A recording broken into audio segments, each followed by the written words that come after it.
the father of her children were in a moment. Now, at the time of Charlemagne, Europe was in a state of abject misery. Life was short and brutal. Nobody, not even Charlemagne himself, could write his name without assistance. The only people with any education were the priesthood, and their education was severely limited to a little bit of Neoplatonism and some classical Latin, because that was always deemed necessary by the church. Everything else was pagan and thrown in the dustbin. The Greek scholars, the Nestorian scholars, had been expelled from Christian Europe and had found refuge in what is now Persia, northern Persia, a place called Jundi-Shapur.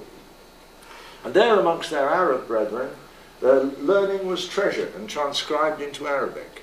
And with the advent of Islam, the whole picture started to change. Because while Christians were busy having conventions debating how many angels could stand on the head of a pin, or had a whole school of study of theology, the nature of God, in the Holy Quran it says that anybody who tries to decipher the nature of God is crazy. But if you want to know about God, you study his works in nature. And so a flourishing series of schools and scholarship started, studying nature, science, the Greek texts which they'd inherited from the Nestorian scholars, and the world's biggest library was amassed at Baghdad. With the advent of the Moorish invasion of Spain, Moorish toleration came to Europe. Now, in Christian Europe, pagans and Jews alike were persecuted. In Moorish Spain, Christians, Jews and Muslims lived side by side. They each had their own schools, they had their own education. The foundations of European literature were laid there. The foundations of European science were laid there. There was a university at Cordoba in the 9th century, which later became the role model for the University of Paris, and later in its turn through Paris, the precursor of Oxford and Cambridge. And it was from Spain that knowledge of the Greek classics started to seep back into Northern Europe. The Greek classics were translated not from Greek but from Arabic, and not by Christian scholars, but by the most multilingual group of people in Spain, namely the Jews.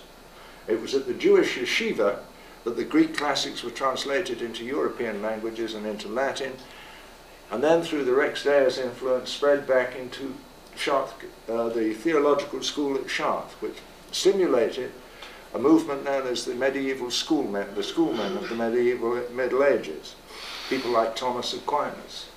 And they would not have been able to do their studies without this input from the classical times, an input which came in despite the church, not because of it. And it is for that reason that Pythagoras and Socrates are carved on the west front of Chartres Cathedral. This is the reason why you have an ancient initiate and a couple of pagans on the west front of a Christian church.